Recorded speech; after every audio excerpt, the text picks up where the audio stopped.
Hi, guys. Welcome back to the Chris and Jesse show with Kryssi and Jess. I'm Kryssi. And I'm Chris. Oh, weird. It's not Jess. No, I'm No, much handsomer. much bigger boobs, too. And I'm not even going to dispute that. I can't. So tonight, unfortunately, Jess is not joining us. She is in the background, though, because we have a special interview with Vermin Supreme. Jess works for the National Party, like everyone knows. And because of that, we didn't want libertarians to get all salty about her being able to interview a presidential candidate. Wait a minute. So, Are you saying libertarians are a-holes? Can we curse on this, by the way? yes, assholes. They are assholes. They are dick cunt bitches. That's what I was going to say. I'm a guest. I don't want to offend or anything. Yeah, no, they're cunt dick bitches. They are always trying to bully people. So we're trying to kind of get away from bullying Jess. So instead of her doing the interview tonight, Chris is going to. So you get to look at two of the biggest boobs in podcast history. No bigger boobs in the entire libertarian movement than these two. So, Chris Spangle, he actually hosts We Are Libertarians. He has like a whole podcast, little enclave thing with a bunch of podcasters in it. However, he has not added the Chris and Jesse show. Well, I'm willing to deal. So what can you bring me? It's like a dowry. I need goats if you want to be on my network. It's a very valuable network. It's huge. With Brian Nichols' show and Trisha Stewart, man, with the Gingerarchy and We Are Libertarians and Boss Hog. Let's see, it goes on and on and on. Remzo Martinez just joined us. What can you bring to me? Have you not seen my $1 million smile? It's pretty nice, actually. Yeah, very white teeth. How did you get your teeth so white? It's a lot of bleach. Stick your tongue out. It's okay. It's my son's birthday, and we had birthday cake, and it literally dyed my tongue blue. But it matches my background because I'm actually in the future, while Chris is in the past. Because, as many people know, Vermin Supreme is a time traveler. So yes, we wanted to make him feel comfortable. I'm wearing my Team Supreme shirt. So, and this is actually an interesting duo that we have interviewing Vermin tonight because I am on Team Supreme. That is my man. And Chris is a little whiny bitch. I don't get it at all. I mean, really, I don't. I'm sure he's a very nice man, and I look forward to speaking with him, but I don't get it at all. I don't get it at all. See, look at me. Now I'm bullying. I'm not bullying. You run for office prepared to get bullied, sir. You want to run against Donald Trump and not get bullied? Okay. Right. So, Chris, how has coronavirus been affecting you? Yeah, like everybody, I have my good hours and my bad hours. It's like you wake up and you feel sorry for yourself and you cry at videos of old ladies screaming on their porch, give me a hug, and then you get up and you like read something about food lines and food pantries and you go, I am so blessed. It's really an extraordinary time to like live through. There's nothing that I think we will ever live through that will compare with like this month. Hopefully this is the worst of it, that it never gets any worse than this in terms of the virus or the economic fallout. But it's truly it's just a roller coaster of emotion. Like I think everybody feels some level of grief and loss. And that's as little as, I can't get my hair cut. This isn't fair. To, my mom is a nurse in the RN in the ICU. And like, that is terrifying. And so, it just goes from, and then there's like, I'm so glad I got to stay home today and I get to like walk in the back porch and look at the sunshine. And isn't this better than seeing my coworkers? So there's just like, it's just so odd. I don't know. I have so many feelings and I can't handle it. Well, yeah, that's, I think that's pretty much the typical response everyone's having. It's been sad, it's been happy. I'm just happy that I paid my rent. There's lots of people who aren't even able to do that. Yeah, like my work stuff is stable. I mean, that's okay. Like, are you okay? Like, have you been on furloughed or anything like that? I am a bartender. Oh, sorry. Yeah. So, I have probably missed out on about 5 grand right oh, now. I make about anywhere between 1,000 and 1,500 a week. Unfortunately, though, I am a bad girl, and I don't claim my tips. So unemployment is giving me $110 a week. see, you try to be libertarian in one area, and it screws you when you want to be a statist in another. Yeah, it's bullshit. Let me be a statist and give me my money. It's my money, and I want it now. I'm calling JG Wentworth. Well, I wouldn't do that. He seems like a very expensive usury type fellow. But my thing with unemployment is like you do pay into it. Your employer pays into it. So it's not like, it's not like the bailout money where it's just straight up tax money, but where the printer's going, but I don't blame you at all for filing for unemployment. My dad actually the other day was like, where are they going to get all this money? I'm like, they're literally printing it. They're not. That's where they're It's literally fake. just printing the money. And I don't think people have any clue what that means. Like Yeah. they don't understand what that means for their financial future in like 20 years. It's like, yeah, a car is going to be $50,000 for a 2007 Datsun. Yeah. I was trying to explain, how luckily my son's kids get to pay it back. Yeah. So Chris, on this show, which is tonight, the Chris and Kryssi show, we like to talk about things we hate because we hate everything. So what are a couple of things that you really, really just have to get off your chest? Man, there's so many things I hate. You invited the right person to be a co-host tonight. I was driving. That's right. I left the house yesterday. And I was driving past a playground, and there was that orange fencing, construction fencing around a child's playground in a park in Greenwood, Indiana. And I just went, the sunlight kills the virus. What are we doing? Let people out. You're just shoveling them all into a store, and there's 75 people in line at Bob Evans. I swear, there were like the entire parking lot of Bob Evans was full. So none of it's working. Like everybody's out. Let's just everybody get back to your life. Just if you're not going to follow the social distancing rules, just suffer the consequences, I guess. But I hated seeing that. It ticked me off. Like I am not a libertarian who doesn't understand biology. Like I'm a libertarian who believes that you should stay at home, quarantine yourself, social distancing voluntarily. Like I've been on that train from the beginning. And I don't understand how this is the other thing I hate, how so many libertarians do not have the cognitive function to separate biology and liberty. They can be two separate things. So you don't need the government to voluntarily shelter at home. And if I say I want to shelter at home because I think it's the right thing to do to stay at home, it doesn't mean I'm for government shutdowns. And there's a lot of people that don't seem to get that. So I hate that too. Wait, no, you're saying libertarians are like that? I think there's a lot of people in the libertarian movement or conservative movement. There's a lot of talk radio hosts or TV show hosts who, instead of looking up information, would rather make up conspiracy theories about death counts and then publish fake hypothetical situations like the Ron Paul Institute about the death counts. When if you pick up a phone call and you call a doctor, they tell you. I literally called someone at the CDC and I said, please explain this to me like I'm 5. Like, where is Fauci fudging the death count numbers? And they said, no, it's up to literally every doctor. Individual doctors fill out the death certificates and then turn it in, and then we gather that information. And so you're telling me that the incentive structure, libertarian economists haven't figured out the incentive structure of that, and we're claiming that thousands of doctors are just fudging the numbers for what? What's the incentive there? Just to lose their license for fun? So I think there's a lot of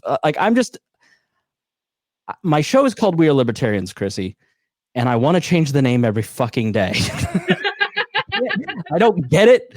I'm sitting in this apartment boiling and mad at my own people, and I hate that I feel that way. But it's like, just Google some shit before you post it. Like, what? Yeah, just Google. It's not hard. I do it all the time. Yeah. So I don't know. I'm getting a little fed up with libertarians, but I also love my people, and that's why I just get mad. You know, Yeah. they're the most generous people. They're the most giving people. It's just they get online and they're not. Yeah, it's funny. Like they're like totally, completely cool, like in person, and then they get online, and it's like, where did you go? Like, Right. what happened to you? Yeah, like, Yeah. but I get it. I think like it's a hard time to be a libertarian because on one hand, you have like the most oppressive local, state, and federal actions in our lifetime. Yeah. So that just makes you crazy, and you hate that. But then at the same time, it's like you've got some of the best examples of libertarianism to talk about ever. And like the testing issue, instead of 100 points of failure and success in testing, the CDC centralized it to 1 point of failure and they failed. So like there's a great argument to be made that we're sheltering in our houses because the government failed. And so there's, we don't need government action because the NBA and the NCAA were sheltering in place and voluntarily shutting down. My company started voluntarily shutting down before the government got involved. The government was late. I mean, as always, they were reactionary. So you've got all these great examples of libertarianism and how our ideas work and how their ideas fail, along with like the most oppressive, like sucks to live under this, regime. So it factors in. It's just kind of like, Well, luckily we got out all of that hate before we bring on Vermin Love. Yeah, there's a lot of it inside. Well, luckily, Vermin Supreme's middle name is actually Love. Oh, that's good. Yeah. So I think that we're gonna just go ahead and bring them on. So we have Vermin Supreme with his pony and his mask, and we have Spike Cohen with his really horrible haircut. My haircut was fun. No, my haircut was fine. I just can't get my haircut for like 5 weeks. Can we zoom in on Spike's terrible hair? No exotic haircut from prison. I don't even know. I'm sorry for bullying you, but come on, man. I can't tell what's worse. It's terrible. The chest hair or the head hair? I like the chest hair. We mean which is better? My luxurious chest mane or my equally luxurious unkempt hair? Look at Vermin with his, is that a mask made out of ties, Vermin?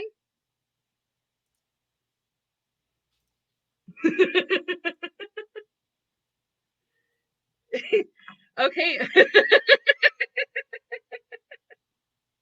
I have, uh-oh. Oh, Vermin's muted. And we can't hear you, Verm. Gosh, God damn it! Oh, sorry. But no, this is yes, it's a good mask. It's a solid mask. A lot of people have a lot of neckties around the house, and you might need it to help protect you. It's also a good Cthulhu thing.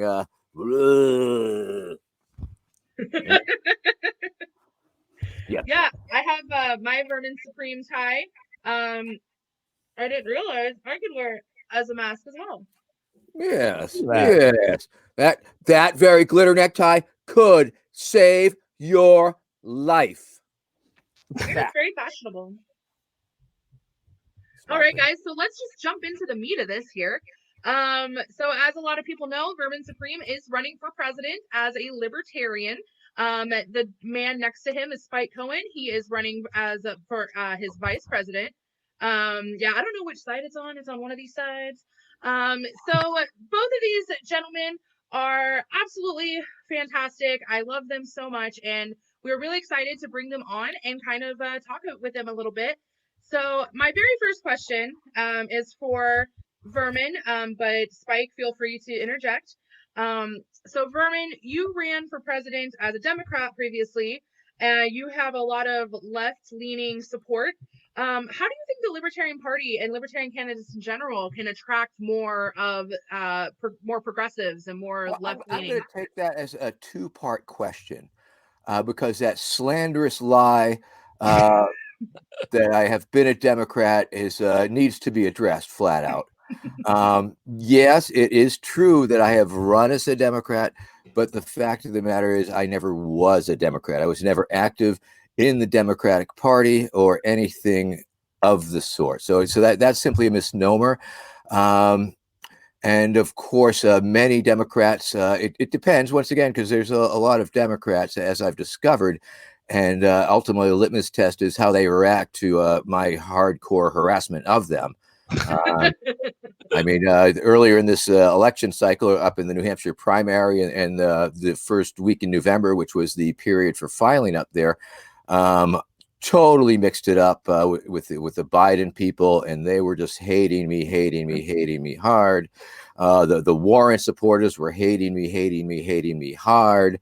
But on the other hand, the Tulsi supporters were very much amenable to me.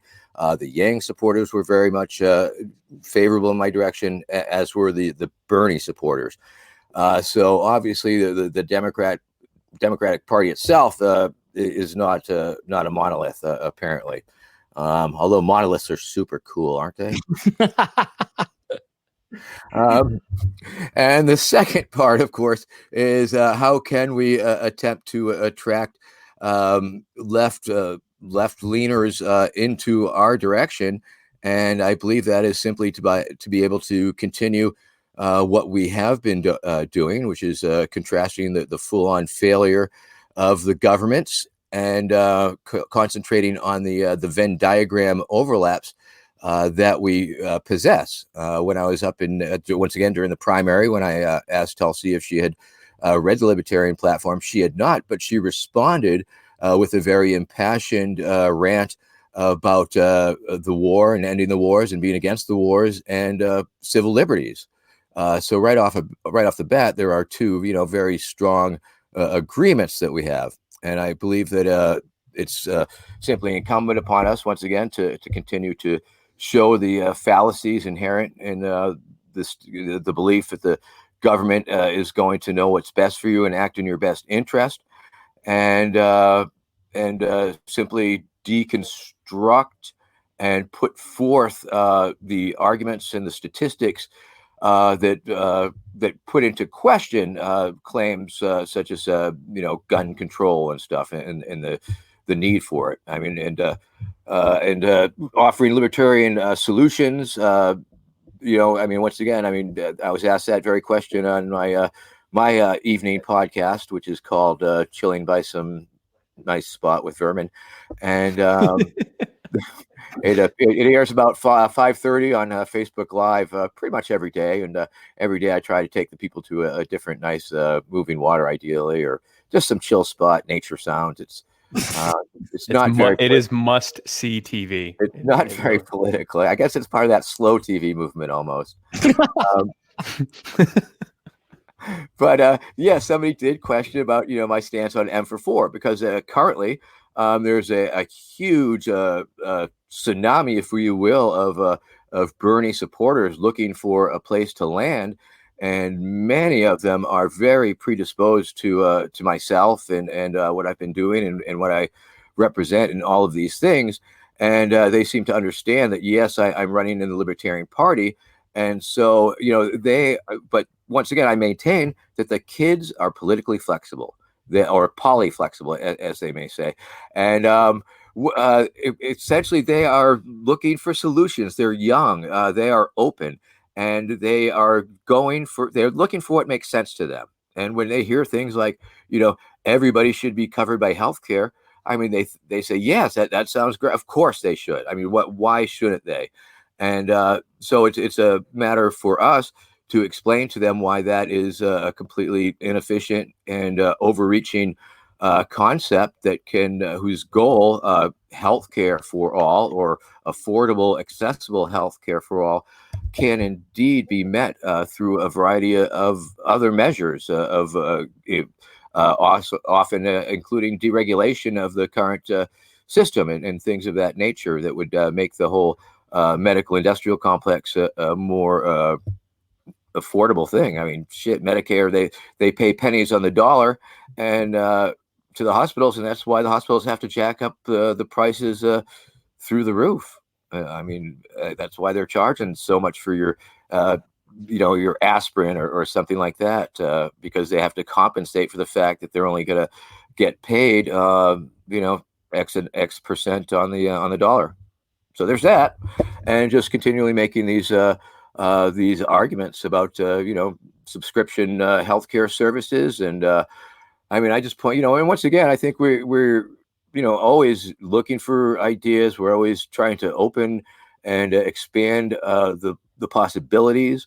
Of course, Bernie pulled them way in one direction, but once again, it was this utopian vision of free healthcare and free college and ponies, and we have to pull it back a little bit, or make them understand that it's just not a realistic thing to do. So is it a matter of connecting with people on, because I'm not a left libertarian, and I come from the right, and I tend to that's where my bias falls. So I don't necessarily have I'm not experienced in dialoguing with people that may come from the left, other than hardcore Democrats, which I'm not going to win over anyways. No, screw the Dems. Right. So when you're talking to people, is it a matter of connecting on saying, yes, I agree with you on the problems. We agree on the problems. We differ on the solutions, and this is the path that we ought to go. Absolutely. Is that where I start? Yes, I think so. It was a fun little trick that Larry Sharp played at one event I was at. It was like, how many people here are against universal health care? And like everybody rose their hand and started booing it and stuff. But then he said, no. Think about it. I mean, we're not against universal health care per se. No, we are against the government being involved in it. And so it's a matter of finding reasonable solutions that we can present. I mean, and once again, I was pointing out that, up until 1964, I think this was something that I picked up at one libertarian convention or another, that medical services were a cash-based operation, total cash-based up until 64. And then, of course, it was a nonprofit operation up until 1972, when Nixon decided that it should become a profit industry. And then obviously it become industry maximized their profits and did what they could do and continue to do so. So there's that.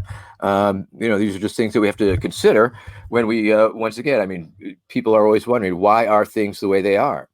And it's so much easier to understand that, in this world where we exist right now, the government is in charge.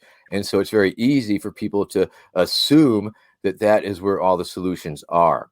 And so, yes, it is incumbent upon us to attempt to address their concerns with libertarian solutions.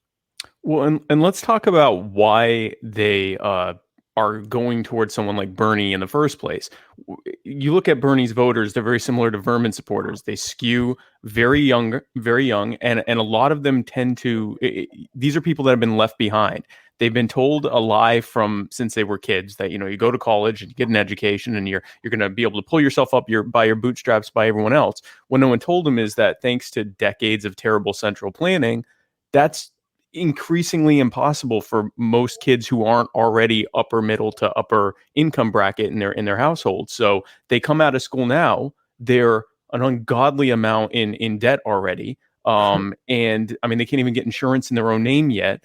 Or they can't rent a car in their own name yet, but they can have, $250,000 or $100,000 in debt for a job that is they're not even able to get. So now they're working in the service industry with, six figures or high five figures of student debt. When they talk to their parents or grandparents about it, they're told about stories about how they were able to work their way through college back when it cost a fraction of what it does now, thanks to the terrible policies that their parents and grandparents voted for. And then here comes this, benevolent looking old man to say, well, I'm going to tax the wealthy and give you all the stuff that you need. And when, their parents and grandparents say they can't do that, they're destroying free market capitalism. To them, that's great. Good. If this is free market capitalism, which it isn't, but if that's what this is, let's destroy it and let's tax grandma and grandpa and get me and the wealthy corporations and the wealthy people and get me the things that I need because I've been lied to the whole time. This entire system has left me behind. What a perfect opportunity for libertarians to get over ourselves maybe once or twice and actually talk to them and listen to what they have to say. And instead of screaming at them that healthcare is not a right, talk to them about what their actual concerns are. And be able to message to them the fact that this system has left them behind, and it's left them behind precisely because of terrible central planning from Republicans and Democrats, and that and that we as libertarians present not just a viable alternative as a third party, but as a completely different alternative, a completely different way of looking at the nature of whether the government should even exist in the first place, and if it should, then what it should be providing, and how it's done a terrible job of providing it thus far, and why it's done a terrible job of providing it thus far. And a lot of Bernie supporters, I see it every day on Twitter, that they're saying, at least for now, they're voting for Vermin as just a protest, a big FU to the whole system. But that's an opening for us to have a dialogue with them about what libertarianism actually is. Make no mistake, most of these kids they support Vermin, and they either don't know about libertarianism or they're actively opposed to it. And here is an opportunity, but they'll vote for a libertarian candidate if it's Vermin. So here's a great opportunity to get votes that no other candidate could get, and to open the door for an entire generation of voters who will be voting and helping make policy decisions long after all of us are dead. I mean, some of these kids are going to be doing it for 70, 80 years from now. So what an amazing opportunity we have. I actually prefer a different method of communication. I like calling them cucks and snowflakes. There's always room for that. There's always room. I like that. I like that too. Have you thought about outreach to simps? Outreach for simps, I think, is really an untapped resource. She'll date you if you vote for Vermin. We got tons of simps on the wall Instagram. I'm just saying that might be a goal. So I kind of hear it through the thread of both of what you're saying. I'm shaking my head as if though I know what that term refers to, of course. I love it. It is the new version of cuck. Simp is like a weak beta male who just is friend zone hard. Simpleton when I was a kid. So this is what a perfect opportunity to say she'll date you if you vote for Vermin. That's right. Like, that's I am trying to forge that incel sex worker alliance. I've been working very hard on that. I feel like if you went with the slogan "Vote for Vermin" at 25% testosterone increase, might be a good selling point. Add that to the pony thing. You can have a beard like Vermin or chest hair like Spike. If you vote for Vermin today and buy our exciting supplement, our male enhancement supplement. Oh man, can we have a male enhancement supplement? Yeah. I feel like you just channeled Alex Jones. A little bit. No, a little bit, yeah. Like he was in the room. I know. Yeah. So I'm hearing from both of you that like empathy is central to it. Yes. Oh, absolutely. I mean, I've always been of the opinion that just because somebody has a different opinion, they are not my ideological enemy. Wrong. I'm gonna kill you. I'll destroy you. You may be older than me, but boy, what a simp. No, you're the simp, bro, and I mean that like simpleton. So, guys, I know that you both have relationships, but we never really get to hear about Vermin's. We hear a little bit about Spike's way too hot for him wife. I am an attractive, and I'm a get. I'm a big. So, can you guys? Well, I'm a DILF, and that is part of my appeal, from what I understand. Or GILF. I'm sorry, I'm a GILF, and So, tell us about your partner, Vermin. Yes. Becky is my wife of some 30 years now. We met on a peace march in Michigan shortly after I left Baltimore and joined the peace group, the Seeds of Peace. We were doing support for mobile protests. The group had a porta potty and a truck with a half a dozen porta potties. It had a kitchen trailer. It had a 2,500-gallon water trailer. And it was a spin-off of the Great Peace March, which was a peace march that came from LA to DC. I guess I'm giving a little too much detail on the tell us more about the porta potty. They were very nice. We were able to decorate them. I totally decorated them and made them very, very exciting for the people. Different theme ones. They were like, yes, clean and friendly, I might add. But we were in charge of that sort of thing, helping move these things. And we were driving through Michigan. I think it was either Kalamazoo and on our way to Lansing or something like that. And I don't know. I saw Becky. Saw this very attractive young peace marcher, and at the time I was a virile young person, and I took a little shining to her, and we hooked up, and then she had a vehicle at the time, and we drove to Massachusetts. She offered me a ride, and so that was a very beautiful thing. And then we traveled America for 3 years in a vehicle with a little cab over camper, and we did political activism from we would sort of travel from down south from the Kings Bay, Georgia, where they had the nuclear weapons deployed, to Cape Canaveral, Florida, where they tested in the Trident D5 missiles, and we held down the fort for some friends of ours who were in jail for a simple crossing the line down there, Cape Canaveral Action Committee or some such, and the Nevada nuclear test site. We would spend weeks or months out there, and we sort of traveled the country clockwise for about 3 years, following these different political actions and visiting our kinfolk, hers in Michigan and mine in Massachusetts. And 1 year, we were doing temp work wherever we were, doing whatever we could find. And she was doing some substitute teaching, and a local Head Start offered her the opportunity to do some teaching. They didn't want to hire us as a sub, but they would have hired her full time. And that led to us moving to here in Cape Ann. And we found this beautiful little house in the woods with incredibly cheap rent. And we've been here for 30 years, and she is not into the limelight. She is not into she's played out on my campaign, quite frankly. They usually are. They usually are. First 2 years, she was more excited by it, but she has tolerated what I have been doing, and she's been extremely, extremely tolerant when it comes to this this libertarian campaign run. For months at a stretch, I was gone every weekend, for several months in a row, doing the debates at the state conventions and like that. Mm-hmm. And she, and that took a while, took some adjustment, sure.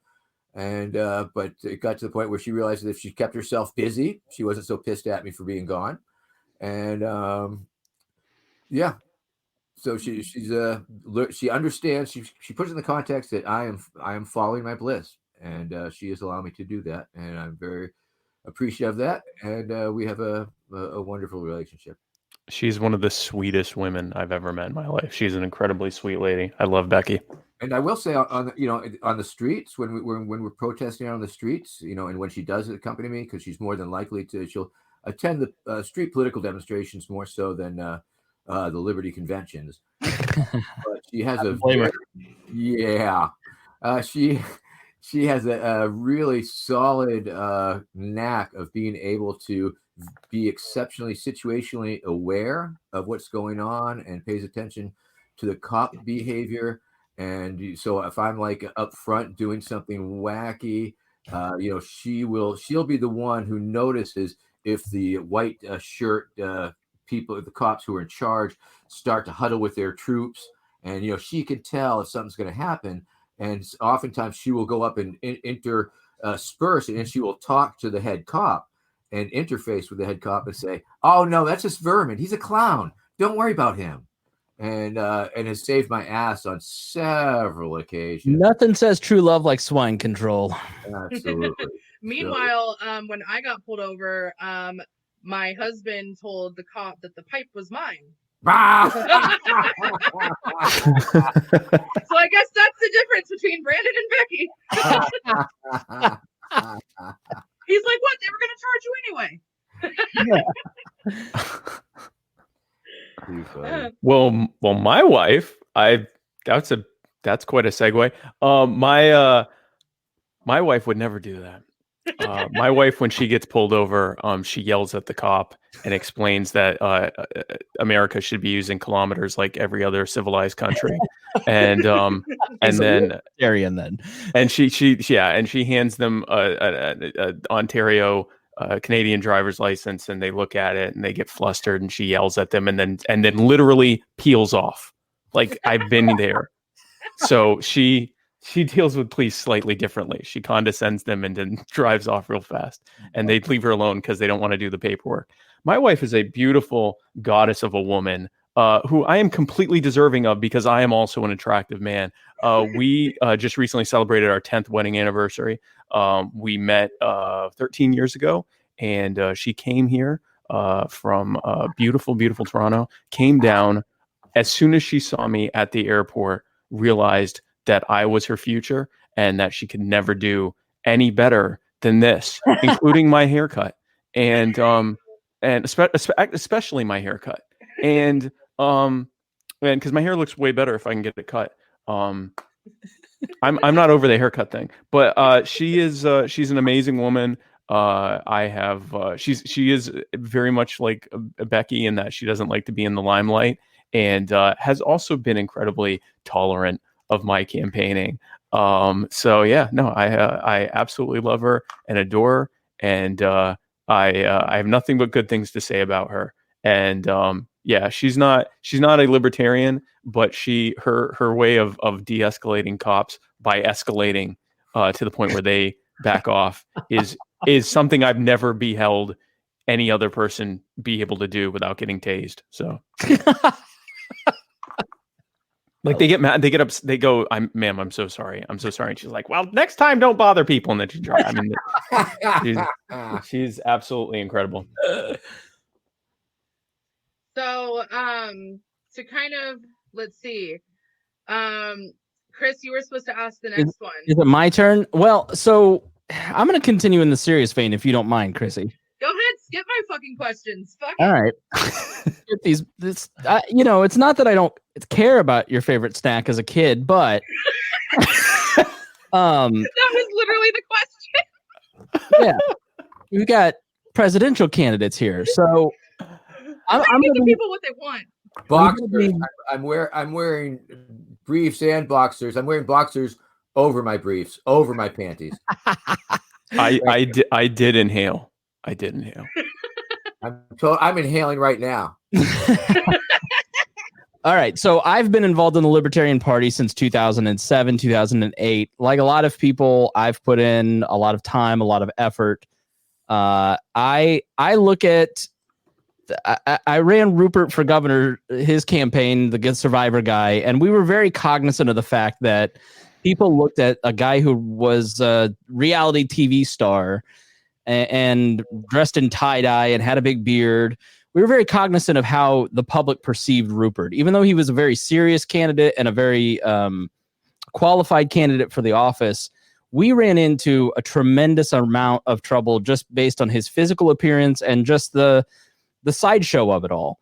And I think there's a lot of people, myself included, who look at the boot on the head and the performance art and go, I've worked a long time for the party. I've got a lot invested in this, and I don't want to hand it over to somebody who's going to make a mockery of all this and make a mockery of the electoral process, especially when we've got two of the worst candidates ever.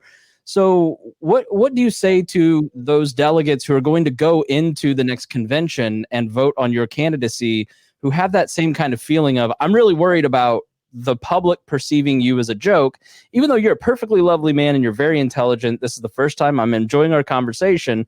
Not many voters are going to take the opportunity to ever engage. And I'll be honest with you, I haven't taken that time to investigate your candidacy because of the sideshow aspect and the ponies and all of that stuff. So what do you say to that? Well, I say, number one, that's rather unfortunate. Number two, worst two candidates in our lifetime. That was certainly true of the last time also. And I think that you have to, I'm sure that you've heard my suggestion and my inoculation for the Libertarian Party itself. For me, and I understand the question is, can a serious party put up a perceived joke candidate and not have that stick to them? And I totally believe that the answer is 100% yes. It's absolutely in the framing. And that framing is something along the lines of, Yes, we are the Libertarian Party. Yes, we are a very serious party, and we've been working on many serious things, and we have some very serious solutions for the ails of society, and we intend on presenting them. However, and the pivot's very important. Um, Electoral politics, the duopoly, and essentially, especially the presidential election cycle, has risen to the level of a joke, and with love and with spite. Here is Vermin Supreme. I love a good spite candidate. I'm going to be honest with you. Oh, this is pure spite. This whole thing's pure the spite. hashtag "We are in on the joke" or "in on the joke" inoculates the party against it of the accusation of being the joke. It's essentially the party is owning the joke. Yes, I'm not saying that the joke is not part of and parcel of the presentation. Of course, I mean what I am offering, what I have been pointing out is that I have been spending 30 years running the satirical campaign, but that has given me a level of notoriety and name recognition, political goodwill, and things of that nature. And that is what I am bringing to the table. Yes, the character. Yes, the wacky platform planks. However, there is that pivot every time, and I'm sure you've been seeing the live debates where I'm presenting the issues. And yes, I do that with funny, a zinger, a one-liner, and then pivot right to the real deal, the platform. I mean, I have been presenting the Libertarian Party platform as my own platform since the inception of this campaign. I believe firmly that if you are going to represent a party or shill for a party, then you need to represent to the public what that party stands for. And I believe that is clearly encapsulated in the platform itself. And so if you go to my website, verminsupreme2020.com, it is there. So yes, there is the policy platforms, which are somewhat fanciful, may include concentration camps for the kids. But then there is this, hard pivot. And another thing, of course, is my satire, my presentation. I believe personally that most people get it. When I'm talking about the mandatory toothbrushing laws, people get it. The phrase free pony is a phrase that I have introduced into the American political lexicon using my communication strategy. When I brought that into being, it was a campaign promise, and then it became public, and now it's commonly thrown around everywhere for what exactly it means for a giveaway. So the satire I have always felt is pretty clear, and I think it addresses most of the shortfalls in the government and society. And I've been happily presenting it to the people as an eye-opening experience. And now I understand people's concerns and reservations as very well they should have them, but I can only hope to allay them by myself, that I am in the knowledge. And once again, it's just an offer that I am making, that I'm putting on the table to the Libertarian Party. It is just one way to go. It is one option. Granted, it is not orthodox. No, not at all. But perhaps it is time to move beyond the politics of respectability. Perhaps it is time to move beyond such timidness and just go for the jugular, go for the balls. Our current president is a bright orange man who speaks at a low scream and gold plates everything he possibly can. Respectability politics is dead. People respect what they perceive to be boldness and fearlessness, and Vermin has been showing that for decades.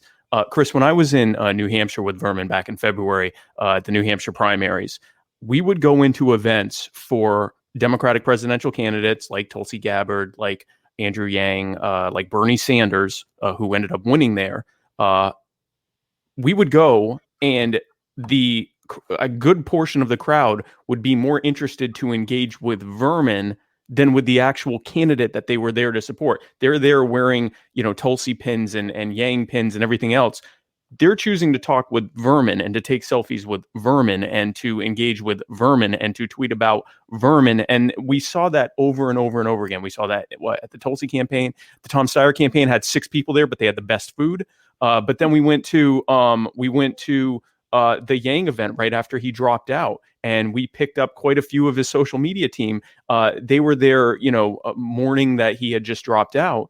and we showed up, and Vermin did on the Yang stage, did his shtick, and a bunch of people signed up. We actually got people to sign up for the New Hampshire Libertarian Party there. We went to the Bernie event right after he was announced the winner, and as he was giving the speech, we walked in, and I was holding a pony head on a stick and holding it up like a mace or something like that to announce the arrival of our next president. And people were jumping off of the bleachers by the hundreds to talk to Vermin during Bernie's victory speech. Vermin Supreme has a level of credibility and popularity that not only no other candidate in the Libertarian Party has, but that the Libertarian Party itself doesn't even have. It's Vermin who is putting himself out there and taking the potential credibility hit of saying, yeah, I'm with an actual serious party this time around, and I'd like you to take a look at this party that the Libertarian Party in 49 years of existence hasn't won a single statewide or federal election. 49 years. That is 12 election cycles, or 12 presidential election cycles, and 24 total election cycles, including midterms. Not one. I think at this point, it's safe to say that we can potentially do, yes, this is a very severe deviation from the strategy of how you present a respectable politician, which again, I think in the age of Trump and even before then is dead. We have, I would say, a potential that, yes, this is a deviation, but it's, I would say, a deviation. We can try that once. I think we can try when we've had a 0% success rate at both the statewide and federal level. I'd say we could shoot for something different. And I think that the hubris that it takes for us, and I say this with all due respect to the people that I'm crapping on right now, but I think that the hubris that it takes for us to talk about the, respectability, and we could lose everything when our high water mark is 3.25% after nearly 50 years of trying to get into the public consciousness and effectively not even moving the needle. We actually proudly say to people who say, you're stealing the vote from Donald Trump. We go, well, actually, we take a little from both, and we really haven't changed enough to cost the election for anyone. That's not something to be proud of. The fact that we aren't even a factor in national politics is nothing to be proud of. And the idea that we should continue to be Charlie Brown to the media and government systems Lucy with the football every single damn election cycle. We go and they go, oh, well, if you give us a nice, respectable person in a suit who gives us nice sound bit quips, we'll be sure to give you a chance this time. And we go, okay. And we run to go and kick the football, and they pull it out from under us every single time with these Aleppo gotcha moments. And then we go, oh, I can't believe I fell for that again. We better find someone next time that's, similar so we can do that all over again. It's not going to work. They're not going to give us equal footing. The FEC is not going to give us equal footing. The state election boards that right now are trying to completely shut us out of the process by telling us that we have to get a ballot access at a time that you're not allowed to leave your house with petitions, they're not going to give us a fair chance. The only way that we're going to break through and have any kind of being able to move the needle on the national level or even the state level is to completely subvert their system, use their system against us. And the only way you can do that is with the kind of nonlinear messaging that Vermin has been using as someone who, prior to this, he's the most well-known candidate, and he never even, his runs before consisted of him hanging out and trolling people for a week or so in New Hampshire every 4 years. And he is head and shoulders above the other candidates in terms of the knowledge of him and perception of him and his popularity, especially with the exact kind of voters who are the most likely to consider voting third party. In my mind, it's a no-brainer. But even if you don't think it's a no-brainer, in my mind, looking at our success rate so far, which is literally zero, and again, not just for president, for Congress, for Senate, for governor, for any of the statewide race, not one statewide race, not one federal election. I would say at this time, we can try, Gary said, try being libertarian with me one time. We're saying, try the free ponies angles with us one time. We see the popularity of it. Go on Twitter right now. No one is saying with Bernie dropping out, I'm voting for one of the other candidates. And I have tremendous respect for most of the other candidates. But they're not saying I'm voting for. There's a few, Spike. There's a few. Full disclosure. There's a couple that I don't want to vouch for, but no one is saying I'm going to vote. I'm happy to. You are welcome to, but no one is saying I'm going to vote for these other candidates. They're saying I'm going to vote for Vermin. I'm going to vote for Vermin. I'm going to vote for Vermin. I'm going to write in Vermin because again, they're not saying I can't wait for the Libertarian Party to put up someone that I can vote for. They're saying I'm voting for Vermin, and if Vermin's not the candidate, I'm going to write him in. I think there's a potential that we have a situation where if Vermin didn't get it, even if he actively encouraged people to vote for the Libertarian candidate, he'd still get more votes as a write-in than the actual Libertarian candidate. This is an incredible opportunity. This isn't about can the Libertarion Party afford to take a hit. A little hyperbole to me, Spike. It might be, but this is my opinion. Okay. This is not a campaign opinion. I just wanted to let you know I felt it was a little bit of hyperbole. That's okay. I personally think that's the case. Well, this is not- I think one way to prove a little bit is there's a new contest that's going on right now that is recruiting new members and soliciting donors using specific candidate links. And as I'm looking at the graph, a new one will come out here in about 5 minutes. It looks like Vermin has more than all the other candidates combined. And I feel like that is an important metric because that's bringing in new people. These aren't people that are already in the party. Let's be real. We're Libertarians. We're going to vote for whoever the Libertarian candidate is, no matter what. Right. We need to get new people in. And Vermin has, I think yesterday he was at 60 new members in just a few days. True. And that was more than all the other candidates combined. Yep. Why do you guys think you're doing so well in that contest? Just we're, sharing the link, essentially. Just sharing the link. And effort. Pretty much it. Really, just sharing the link, and it's a passive post that people respond to, and we haven't been pushing it super hard or anything, but we haven't had to. Certainly been sharing it, and I think that's another indicator. Like, not even really pushing it, and people are just like, okay, and then when they become members. They're not just signing the pledge. They have to actually pay dues. They have to pay $25. Yeah. So these are people paying $25 to become a member of a party just purely based on Vermin. And I don't even get a cut of it.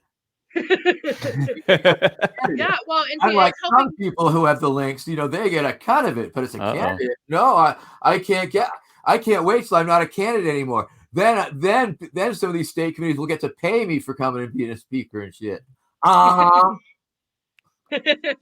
Kryssi, may I be obliged to have one more question? Yes, you can. I want to answer what my favorite snack is. I hear you have 2 podcasts. What are your podcasts, by the way? Oh, my podcast. Oh, you want to talk to me? Okay, cool. Yeah. So my favorite snack is smoked salmon, and my shows are called The Muddy Waters of Freedom, which is on Tuesdays at 8 p.m.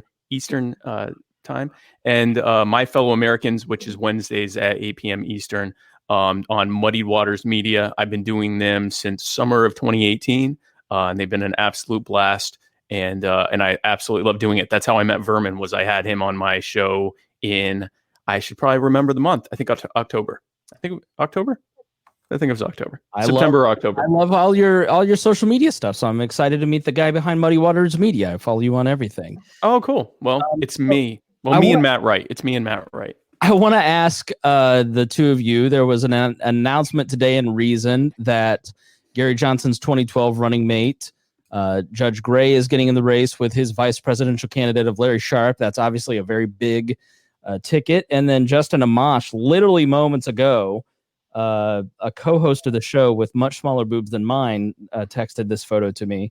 Hannah Cox tweeted, please be... so Donald Trump literally said this out loud.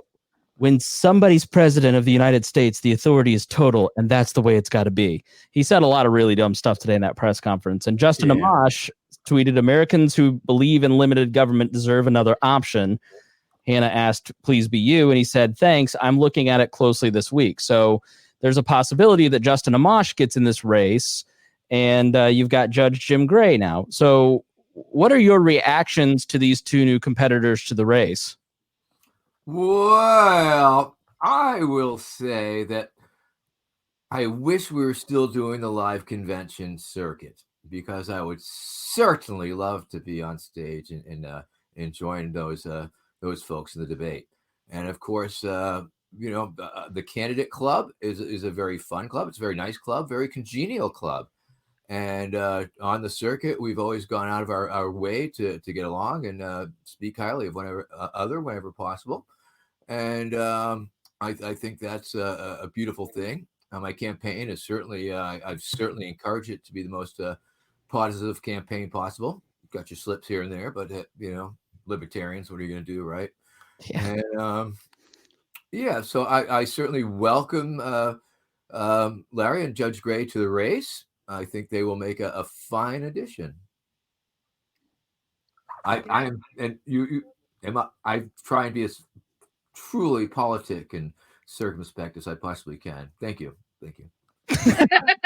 Please recognize me for my politeness. How do you feel about running against Larry Sharp, Spike? Yeah, I mean, Larry's been a big part of the movement. Larry's going down. Larry's going down. Spike Larry 2020. Listen, or hashtag Spike Larry. No, I don't have anything negative to say about Larry. Larry's been a big part of the movement. I think it was, I was very happy to see everything he did during his New York gubernatorial race. And I mean, I'm glad to see people entering the race. I mean, for a while, it would look like it was just kind of me. And that was interesting. So now having, some more people that have been entering and running in, I think it's great. We can compare and contrast our different styles. We can potentially learn things from each other. I'm also not really much of a mudslinger to begin with. I mean, even when Lincoln Chafee was in the race and I would talk about his voting record, I wouldn't, attack him as much as just talk about the fact that we probably shouldn't have someone who votes for, war and surveillance and everything else and gun control and everything else to be our nominee. But I don't really have anything negative to say about Larry, and I look forward to, if we're allowed to leave our houses at some point, I'd love to actually meet him. So I look forward to it. I have had a bunch of my supporters reach out to me to let me know that they're doubling down their support in light of it. That's actually how I found out it was happening earlier today, when they said, I don't care what Larry's doing, I'm supporting you. And I'm like, hey, thanks. What's Larry doing? And so then I looked that up, but I mean, the more people that are in, the more choices that people have. I am confident that we have shown that if the goal of a political party is to contest races as well as possible and to draw people into it and the broader movement that is behind it, that Vermin and I have demonstrated that we're the best path forward to be able to do that. And, the delegates will decide that if and when we're ever allowed to get together. We will have a decision about, who they're going to pick. But I mean, the Libertarians have some great choices to pick from. I'm just the best one. That was not like the spicy tea I wanted. I wanted you guys to say, fuck Larry, but I love Larry. Of course you did. We know how this stuff works. Of course you want us to trash talk those people. The art of the interview, Kryssi, is noticing what they don't say. And notice that they didn't talk about Justin Amash. So it's what Justin Amash. Forgot. He's a real politician, so I have no problem just jumping into his. I mean, gosh, give a fucking break, that dude. Police. No, listen, I'm sorry, I didn't bring him up because I forgot about him that quickly. No, the thing is, here's the thing with Justin Amash. We have been hearing him say for quite some time that he's thinking about this. And he may or may not do it, but I also, again, I have nothing negative to say about him. I'm not sure if he's ever uttered the Libertarian Party name, despite some people in the party throwing their panties at him for several years now. But I don't know what to tell you. I mean, he may or may not jump in. I think at this point, it's a little bit of an insult, potentially, to be saying, oh, hey, next month, I'd like to be your candidate. But, that's me. I don't know what to tell you. So, to kind of bring up a little bit of more topical stuff, how would the Supreme Spike Cohen ticket handle the whole coronavirus thing? Oh, well, that's very simple. Number one, we would make coronavirus and COVID-19 against the law. Yeah. Essentially, COVID-free zones, yeah. COVID-19 and create COVID-19 zones. And if we find you in possession of COVID-19, you will be appropriately dealt with. Yeah. Number two, going to go back in time and kill baby coronavirus. Yeah. And number 3, I am going to build a microscopic microbial antiviral wall around our great nation. Yeah. And perhaps even a moat of Purell. Yeah. Listen, if you're going to infect people in this country, you have to go through the legal process. We are a nation of laws, and we are going to set up a very robust, like our ancestors' viruses used to have to do when they came here, legally, the right way, and respecting our culture. And that's what we got to do. And I think that some of the bleeding heart pinkos in our party have suggested going back in time and just raising coronavirus to be a better person. I think that's ridiculous. And I think that it's a virus. How do you even raise it? You have to kill it. You have to kill it. Would you even give a pony to virus criminals? To virus criminals? Yeah, well, yeah. I mean, ponies are actually a natural anti-vector to coronavirus. All right. I'm saying that now. Once we perfect the shrink rays, yes, they're going to get very, very small, and it will be an epic and broad-based battle, a literal battle between ponies and coronavirus. So speaking of ponies, wait, which would win in a fight? 50 little coronaviruses or 50 one big pony? That's I think the question. Well, we also have a badger. Well, speaking of ponies, Vermin and Spike, what would you name your ponies? Well, since I'm getting the first pony, I get to name it Tony. Tony the Tony the pony. He just stole my name. Now I got to think of a new name. Crap. You haven't been thinking about this stuff for months, Spike? It was Tony. Tony? Oh, baloney. Macaroni the pony. I like that better. So can you guys, for our friend Chris here, who doesn't understand the joke, can you guys kind of explain pony-based economics? I believe that I will attempt to explain pony-based economics, yes. All right, it goes a little like this. Once everybody has their ponies, once we have accomplished universal pony ownership, then we will possess equity in the ponies that we own. Now, once you have equity in something, as you very well know, you can use that to borrow against it. And so you will be able to borrow against the equity in your pony. Essentially, we will be creating a class of pony-based debt. Now, once we firmly establish pony-based debt, then we will be able to bring in the brightest and the smartest of all the Ivy League schools, and they will begin to set to work on creating the most opaque and incredibly difficult to understand pony-based financial instruments that you could even possibly begin to imagine.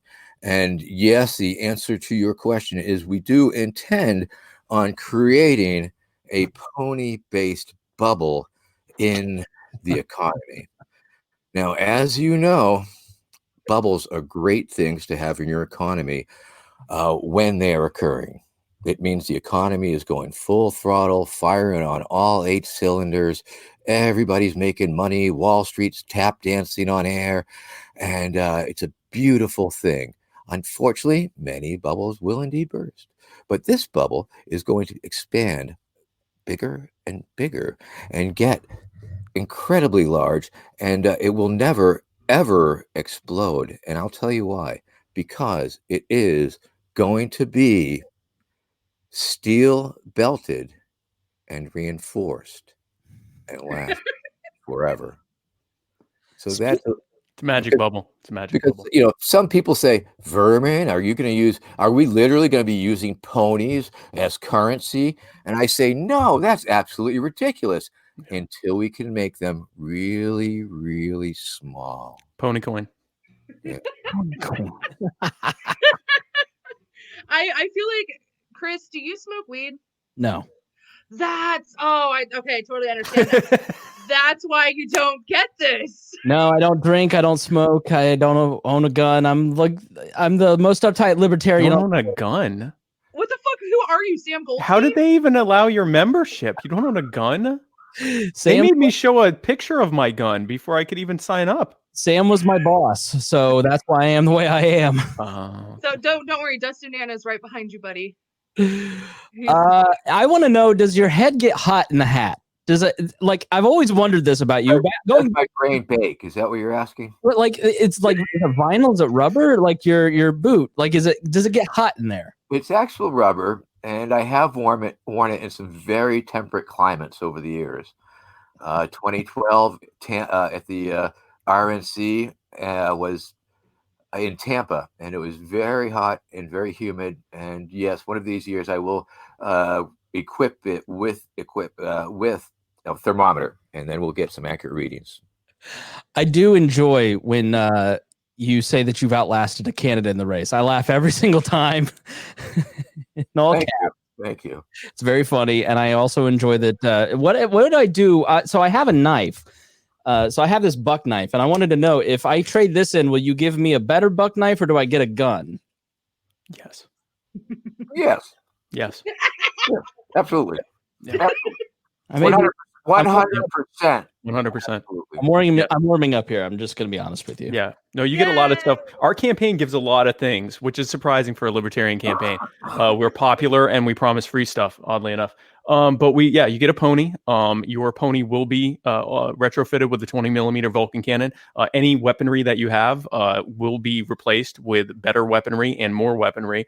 We also give you free cheesy bread with the purchase of any federal explosives permit. We will be legalizing recreational plutonium once the zombies are providing us with all the power that we need by putting them on giant hamster wheels and dangling brains in front of them in perpetuity. The next question becomes, well, what are we going to do with all of these nuclear power plants that are going offline? What are we going to do with all this plutonium? And the answer, of course, is whatever the hell you want. It's your body. Just stay away from us for the rest of for the next 35,000 years. See, can we get Chris some weed so he can just understand? Because like I feel like that's all that's missing for Chris. Well, so I'm actually I've been sober for about 14 years now, but I wasn't sober, like really heavily not sober, for many years before that. So I'm permanently damaged from that. And it shows every day. I feel you need to be high to understand sarcasm. I get it. Are you high right now? Thankfully, a large number of people do. Thankfully, a large number of people do. And if you do Google metrics or anything like that, you just compare the analytics to myself and any current candidate in the race, or against any number of things, really. And I don't know, it's pretty surprising how famous I am for people who seem to claim to the contrary, that I'm unknown outside the party. We've been doing this for a very long time, and once again, a lot of it operates on many levels. I think that's something that needs to be understood too, and I think that most people understand that when we are referencing one thing, we are clearly referencing another, and having just so much fun with it and lampooning it, and offering a way of looking at things that just isn't presented often enough. And we are just, and one of the beauties of what it is that I've developed and created includes that I offer, we extend the opportunity for adults to pretend a little bit. They like to pretend, and we give them this opportunity, and they're more than happy to play along with it, even though they know full well that they're never going to get their pony or cheesy bread or badger or anything. Wait, what? Don't tell anyone. And, I mean, a lot of times, not you. You're getting your pony. You were getting your pony. Relevant campaign promises is that it's all, I will lie to you. I have no reason not to. All these things, it's up front. You get nothing. Vermin Supreme reserves the right to deny everything, and you get nothing. It's right up there.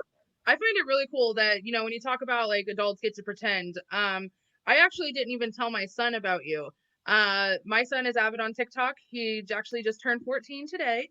So he's a huge TikToker. Happy birthday to you. Happy birthday. I'm trying to find him so he can say hi, but he's outside because when mommy does her show, boy goes outside.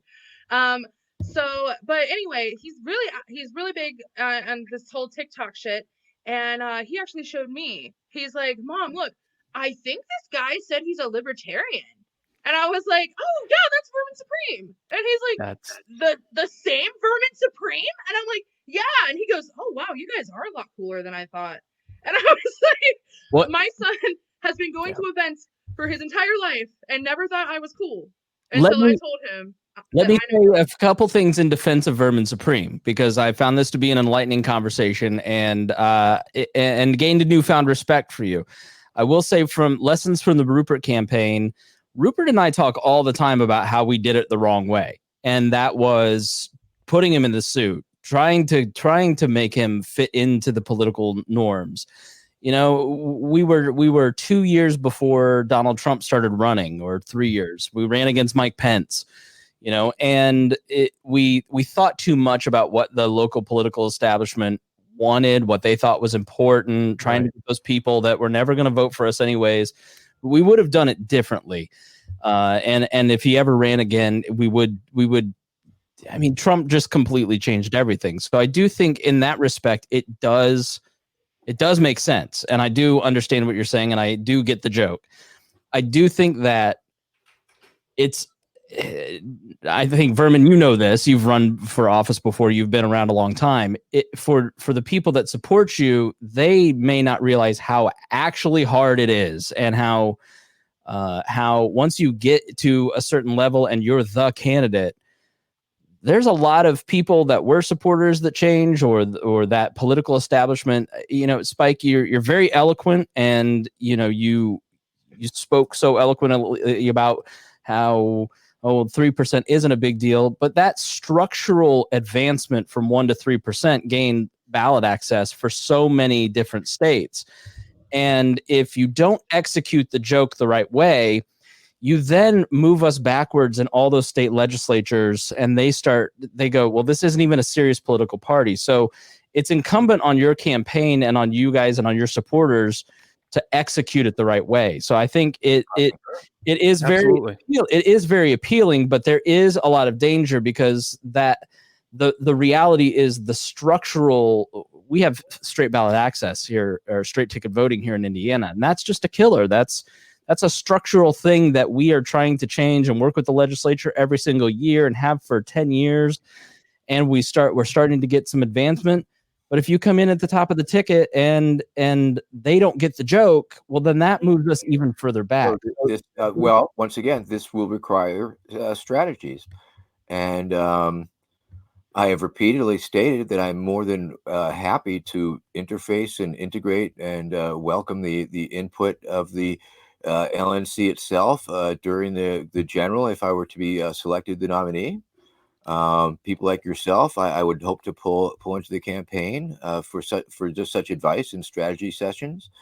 You know, there's an amazing talent pool within the LP, and it will indeed take all of us dedicated to essentially owning the joke and moving forward with it and using it for all it's worth. But once again, using its potential as an attention getter, eye opener, foot in the door before giving the hard sell. I mean, you know, it's always good to start with a laugh. And yes, I imagine there will be explaining, because, you know, even the last election, there was a meme that went around that was a picture of me at the one of the debates with the boot on the head, I think up in New Hampshire. And not a libertarian debate, but a classic Vermin clip. And it went out there with the phrase, "This is what Bernie Sanders looks like to sane people." And it bounced around the internet. It bounced. I mean, it got huge play in the right sphere of the internet. And then it boomeranged and came back, and it was retitled, "This is what Trump looks like to sane people." And it bounced around as a viral meme. So, you know, in previous years, you know, yes, as a meme, the message can be used like that. But I believe that we can use it and utilize it to push the liberty and libertarianism forward to places it's never been, and bring in a lot of people who might not be coming to the party. I mean, I can say with full on certainty that just my mere affiliation with the party and working with the party on this level. And of course, I run for president. That's what I do. It's what I've done for 30 years. It shouldn't be a huge surprise, but I believe I've been trying to convince the party that I'm not out to troll the party. I mean, yes, we'll troll America and the duopoly together, but that's part of the part and parcel of the entire offer. Thank Right. you. Yeah. I mean, if you look at where the majority of people get their news, it's from humorous sources, late night news, The Daily Show, Donald Trump's tweets, Meme. memes, like I'm sorry, we are libertarians. If you look at where people are getting the Muddy Waters of Muddy Waters Media, if you look at where people are getting their news, they're trying to find someone who's presenting it in a humorous way. And the reason that they're doing that is because things are scary right now, and sort of always, and are presented as doom and gloom by establishment media, but also because the most powerful way that you can lower people's cognitive defenses and get them to actually listen to what you have to say is through humor. If you present it as a humorous thing, look at the George Carlin routines. He would start with silly jokes and funny humor, and about somewhere between around halfway, 2/3 of the way in, he's not even telling punchlines anymore. He's just dropping, anti-establishment, agitprop basically, and getting applause lines from the people watching. Every once in a while, he'd drop in a humorous note or a punchline just to keep them engaged, and then he'd typically end it with humor as well. But those were political things that he did. Those were basically political speeches he gave that were sandwiched and couched in humor. And he's not the only comedian to do it. He's just the first one that came to mind. But we're essentially doing the same thing. We're using humor to get into spaces that no other candidate, no other third-party candidate, and even the Republican candidates can't truly get into. I mean, think about the fact that in the last presidential election, something like 46% of eligible voters, people who were already eligible and registered to vote, didn't vote because they looked at the options that they knew they had and said, yeah, no, none of this is worth getting off my couch and going to a polling location on a Tuesday, or even filling out an absentee ballot and sending that in. It's not worth my time. They're all lying to me. The entire system is a joke. What an opportunity for us to say, yeah, the system is a joke, so let's hand them a clown. Instead of you being the punchline this year, let's turn around and make the entire system a punchline. And that's why it's been so appealing. That is why Vermin and I have almost twice as many signups in this recruitment contest as all of the other candidates combined. It's not because they're not trying. So far. So far. Plenty of time till it's over. So far. We're at around an hour, and we're about to get to final words. But Caden came in, and I wanted to introduce Caden to Vermin and Spike, and it's his birthday. Happy birthday! Happy birthday, kid! See, look, Happy it's Vermin birthday. Supreme. Happy I'm birthday. actually look, Caden, I'm cool. I got Vermin Supreme on my show. How would a Vermin Supreme administration celebrate birthdays? Well, I would call up each and every American, all 300 million of them, on their birthday, and I would sing to them. And yes, it would go something like this. Thank you.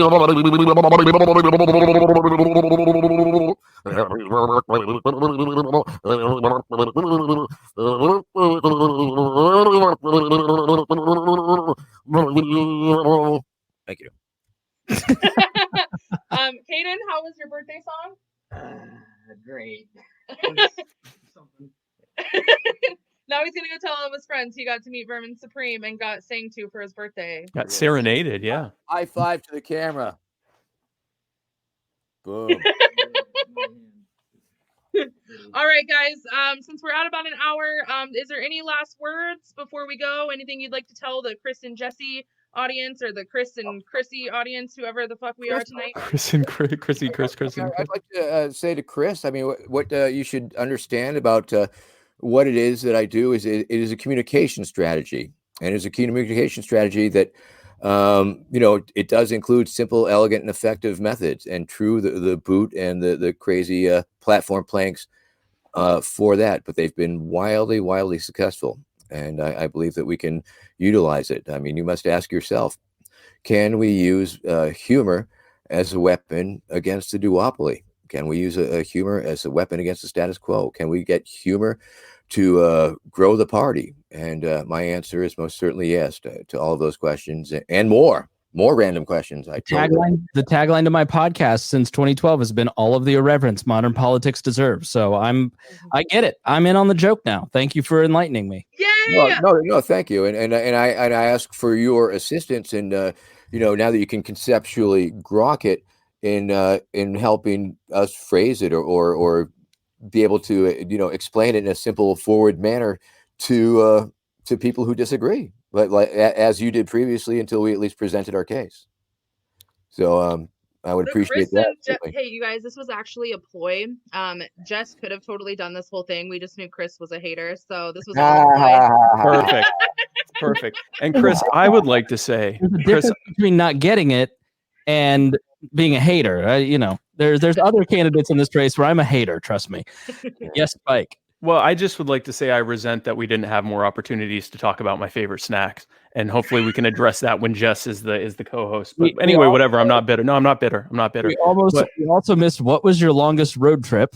My longest road trip was driving to New Hampshire and then back after getting coronavirus in New Hampshire. How many lawsuits have you filed in your life, and why? 3. So sued the NYPD successfully, sued the LAPD. Well, not successfully, but settled. And had to sue the city of Concord, New Hampshire, in order to have ponies protest Hillary Clinton's book signing tour. And then I don't know if we have time for the history of activism rainbow gathering. God, no. No, we definitely. Hey, stop talking shit about my questions, bro. I was really stoned when I put those together. Okay. I would. Who's your favorite? I would suggest and request that you watch the documentary "Who is Vermin Supreme?" I will. On Vimeo. I mean, it really will let you know where I come from my career, what I've been doing for forever. Yes. Well, and if you want to join us, if you're in on the joke, if you're hashtag in on the joke now too, be sure to go to verminsupreme2020.com. You can buy. We have new merch in the store. Be sure to buy lots of sweet Vermin Supreme merch. Is this not the coolest fucking candidate shirt you've ever seen? It's very cool. And it only gets better from there. Yep, verminsupreme2020.com. You can donate to us. You can donate to us with crypto. Give us some of that Bitcoin you've been hodling. And if you want to join the team and sign up and volunteer, be sure to contact us on our forum. We are on all social media. So if you're looking for either Vermin Supreme or me on social media, simply look for Vermin Supreme. I don't think we're on Snapchat, are we? Yeah, I'm not. You might be. Not yet. I mean, there's people use my name for sure. I can guarantee that right now, if you go to Snapchat and type in my name, you'll find a dozen people who are using my name for whatever reason. Yeah. But once again, Chris, understand, the boot is not attached to my head. Look, he took it off. I am not my character. I knew that there was performance behind it. I was aware that there was I didn't think that you were a crazy person. Oh no, I've met him quite a few times. I've even smoked with him, and I still believe 100% he's a crazy person. There's too many. Crazy's a spectrum, first of all. Yeah. There's a spectrum. Too many people I respect that take you very, very seriously and support your campaign. So it was just a matter of I hadn't gotten around to once convention time rolls around, then I'll pay attention to the candidates, I guess. But so that is the only metric. Once again, I mean, I don't know these things, but because I have so many principled libertarian representing the left and the right parts of the party. I mean, that's the only way that I can tell it's real because of the people who have stepped up and endorsed my campaign, real libertarians. And, otherwise I would have to wonder. Otherwise I wouldn't be doing it. I was recruited into this role and have developed this very large base of support within the party and some very, a number of people whose opinion I respect because I just don't know enough in order to fully know if it is the right thing to do. If I wasn't me, I would have to question myself. because I am me, I have no choice but to present it in the most positive light. Thank you. I'm Vermin Supreme. A very reasonable man making a very reasonable offer. I am the pragmatist choice. Thank you. All right, Chris, do you have any last words? Yeah, just thanks to everybody for listening. I really appreciate it. If you wouldn't mind, please go download We Are Libertarians. That's the podcast. Visit wearelibertarians.com. That's where the website's at. Had a great episode that we just posted tonight. And I would just say that if everybody could spend as much time calling their favorite nonprofit and getting involved in the front lines of what's happening in your community, as much time as you spend bitching online, put that much effort into helping a nonprofit. I host the public affairs show here in Indianapolis for our radio station cluster, and you cannot imagine the need that is happening in the communities in terms of suicide spikes, opioid spikes, food security issues, child abuse. Like there's a local COVID shelter with 60 kids in it who their guardians are in the hospital or have passed away and they need clothes. Like there is so much need happening right now, and libertarians need to be the group that step up and show that we're here to help. And I totally understand all of our concern with liberty and what's happening. There's not much we can do about that, but we sure as heck can call up a nonprofit and say, can I give you money? Can I give you clothes? Can I give you some of my food stores? What can I do to help you? And that is truly how we're going to change the world. That is truly something we can empower our communities in. That's a direct response that we can have, that we can feel good about. And so awesome, because you sound like exactly what I like to say to my people on my podcast. Yep, exactly. Yep. I think we are so on the same page in that. We're talking about mutual aid and voluntarism and charity and love and compassion, and that's the only thing that's going to see us through this mess for sure. Yeah. So, there's so much. I appreciate that message, Chris. I so much appreciate that you put voice to those sentiments also. Yes, thank you. Okay, this is way too much like kindness and love for my show. Wait, I want to say I love people. No, I want to talk about how much I love people now too, since everyone else has. When people ask, without government, who's going to do whatever, help people after disasters, help people during pandemics, help people that are poor and suffering, the answer should not only be we will, but demonstrating that we're doing it and actually putting our ideas into action as much as we possibly can. What a perfect way to do that, to help others, not just because we should be helping others and want to help others, and that's why we're doing what we're doing, but also it helps with our message that we don't need government. Government makes it worse, and we're here cleaning up after government's mess. So no, I am very thankful that came up. I don't know if the three of you feel this way, but I feel that libertarians sometimes are overly fearful of government, and they need some place to channel some of that anxiety. And like, I just feel like this is the place where people need to get involved. They can put your efforts into that. Like, the Libertarian Party is really important. All this stuff is really important, but you're probably not going to change the system in overnight. That's a gradual thing. But this is something, man, where a bag of food, I mean, they're having a really hard time at some of these food shelters here in Indianapolis and just buying food. And so it's going to be some really hard time for a lot of people for perhaps a long time. And we have to try and do what we can and propagandize them at the same time, of course. Yeah, actually, we had a really good idea before our state got completely locked down to serve a lot of the children that were on the free lunch program, serve them lunches from our Libertarian Party headquarters. I've been giving shout outs to that program at debates and on podcasts, and it's definitely getting shout outs from me. Awesome. Yeah, no, we just thought it's such a great idea. And why not slip a couple libertarian things in there for their parents to read? Yeah. Mm-hmm. All right, guys. Well, thank you so much for joining us. We're really, really happy you stayed on. Feel free to stay on after I end this broadcast, and Jess can come on and chat with you for a minute. Thank you. You guys are so great. I know I see your eggs. They look like great eggs. Put your eggs away, Spike. The broadcast. I just wanted to show my eggs. I'm sorry. Okay, those are beautiful eggs. Which no one's ever said to me. So that's a beautiful boot, beautiful eggs, Chris, beautiful boobs, and me, beautiful curly hair. So now that we're all feeling super filled up with our ego, I love you all, and thank you again for joining us. Bye-bye. Good night. Thanks for coming.